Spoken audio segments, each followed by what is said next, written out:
ebi asan asibiem na minim sade we o say put stop to it and I say ye encourage because ebi asan asibiem a obi bisa say eden na asan asibiem say ye kai mre mfiri kakra ni be 4-5 years e ko ni Achimota school we kai Rastafarian guy bi akwala bi a na we say okɔ school e wa Achimota high school a na why dread because ni we twa empesen say okay aha ebi asan asibiem na ne de no esi sai Ghanainntv but when you also subscribe, like, share, and leave a comment for me.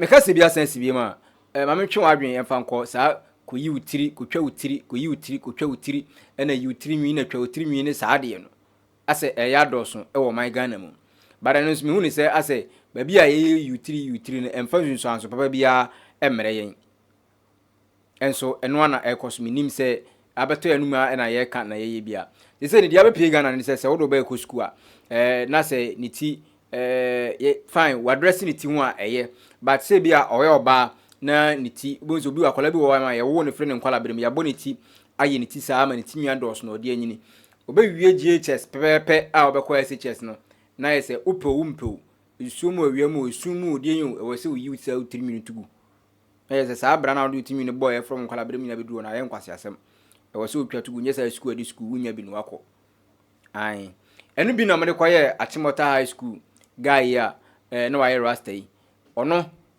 ne penso ene de ne papa na awofo no antwe omo de court ma court no abantie no ene na busua ewe ni case no agency Achimota high school ena omo share school ni say omo nje abofra no ewo school mu ho ena abofra no omo giri wo school mu ho ba ne say kura na meka ne say wanga say wo hu be ye tan wo be ye hi ewo school mu ho but ade onyankopon be ye abrante na na say abofra na oye rasta na no mo pam na free school mu ho no omo wie school no na ye ka all the nipa wo twa ewo school mu ho pa the final exams the try powers with distinction no say den na sa Rastafarian guy we ono enetimi etwae e ma ye boy ensem say yes abantie no wotwa na me ka say kura ma ne be san benya scholarship ne nima bebre e wa amanone US a say o san ko school ho no mo a eno de ba ye no school no di bosi an owi Achimota school o kwa school Achimota eno me yidu say headmaster na say mpanimfo na mo pama bofra no omo ade wo gojima be ka say yes he was our student and obaha that time now you all have to bow your head down in shame. It's answer saying come here na bofra no kwatena fia na say wantimi anko school na enka say ni monyam hye ni mpagya no mo ka hye enemy of progress mo man hwe ni ma bi we na abaya ba ko a ono so wawie GHS a ono so ba be ko SHS bi na o hwe ni timi say ni timi efe esi fa pa na ni timi egu ne ho na ebu ne kon ase serekira homa na ni timi ya esa asawa bununumu na egu ne kon tuntum na ha kama na egu abaya eti so na in the name of say yenko SHS nti esi abaya gutwe ne timi utumu na wo hwe abaya atuesumu na wo bobena pa se de ase ne boy eja no wanya broken heart na braya yisu na baba idi apaso esi na serew adan ya obeko school na anyanyem bia enyina so a ema school no ede maize oba school UT eni ade no ebi kanyansa kakra ebi nso kanyansa akwala ebi tisa number 1 no bisa be ka jo se waye niti no onyiye na se ode ba school a ote classroom ho no mo a obi ti na chi nipa ni hu board so na minim se nipa na se waye onyi niti no se the head of Medusa dia minim anase niti ne se flying pan ene bo niti so ana niti no cooking pot ene be transfer akoye dia na minim meanwhile se tiri minafu a wo ba school obetimi atchere nyese obegya gu ne ho ene ade etimi bisa so mom ko universities ene ade na omutimi style bia ne ade no omutimi nsuade ana se omo no nsu obi ntra omachi ensuade wo school okwa abrofo school ma buruchire ne ade a abrofo nkwala ne bitimi obitimi jana afro ku ya bie mu ne ade nsu no obi tinanim tinachi wabon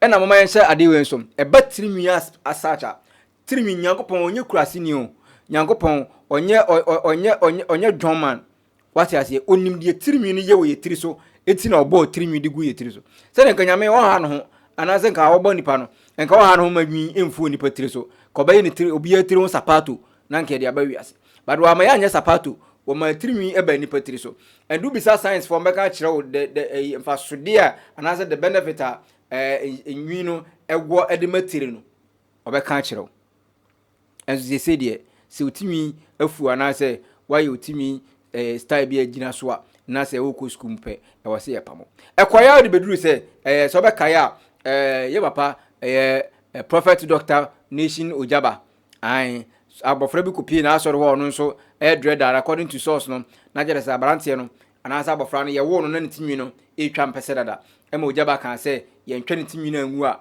emwa ema etwa tuwi we mu nyina e wo ye ma we mu e na akwade abewie abaye edie we etise no ede na ye be sere se mo amende what you say e na yesterday se nitimi no so a e be na looking matured wan hwa na obi akopɛ no masa enye onam fie na nitimi no e wo so no de wa nyinipa no ne omonam wa nya nipa bi ama na mpɛ no ba bere nitimi na apɛ no akwala o ya akorabɔ no nipa obɛsɛe what am I say obɛsɛe abrofo krampo na yentia ba moba ene ade kro mu gya omutimi e de ko school abrofo ma ene ye Ghana fo ma hwam na omwo honam a omunyi hrontom abrofo ma nyini hrontom pa enso mu gya omutimi de ko school omu gya omutimi e de ko school wo hie tiche ni dwamanfo a wo se wono de school nkwala na onyo beda opa ma akwala no school ni ba na wokɔ omo sapato onwene ne timu nyina mfa brede nwa ne tiri nwoma no ema mogya nso ne mfa ne tiri ho ticha ni dwamanfo ne beda. Is this thing still necessary in the Gen Z 2025 year you woman? Because this conversation started all the time, when it comes up, then they give some kind of ridiculous reasons. But when they say utiefu, for example, now why you tine efuga, ukoko student to be any more classroom and you're too watching board on so and now hunenim. That's the reason why it is a could be a trinity. So, at least that is one. Then, if that is the case, a Bruchire school classroom and a Ghana school classroom, Abusia is exactly the same layout. So, why then are Morofon allowed to kind of go to school with their hair, I won't touch it, they don't cut it off because of Moko senior high. So, if the reason why they try to say, Bakumbesi Bakuanima, none you didn't tell Morofon there, yes, your money, not Ghana and Kwan, yes, your money. Now, it's a Ghana, they win a crano, the results when it comes to the whole world. Cry Nima dear pa ranked. Gangon Finland, Gabako Ghana, but it's not Ghana. Ghana is not even part of the top 100. I don't think it's a Ghana count. So why then is that we say a DB as a Quran time you just could 23 minutes to go? Second thing, they say, almost say, Utimini Gusana, and that's what Botrimina. It makes you look matured. Until one share your school now, boys, betches you, a teacher for crowding agree, binum berry one in your. So because of that, to avoid that drama, no, and that trouble, no, it's best to say, Ube you, Tini, who's Accra. Again, if you compare it to the West, that's not how it's done. Because you can't compare because different cultures in the but the core thing I can't want some education. This is not like, development. This is not like anything BIA extraordinary. We are talking about the basic same thing, education. And yeah, like cultural EBR, it's just the same thing, education.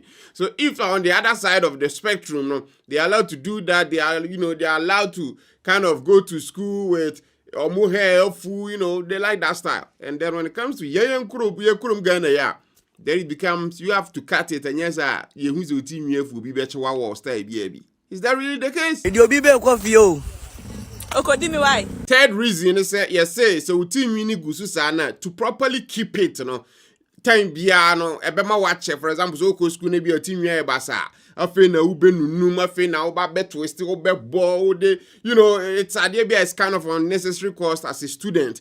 Parents need that much money to cater for it.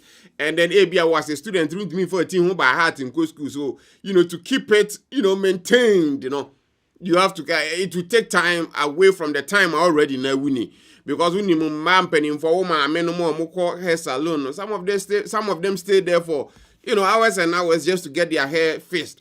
So if so a student and I say you're going through that same process, it takes away the time maybe at the attend the classes in the. So that is also one of the reasons always when it comes up, people keep mentioning. And one other thing I think it also differentiates the students from the teachers. Because teachers will be so they don't want a student to feel like so they teach any and stuff like that.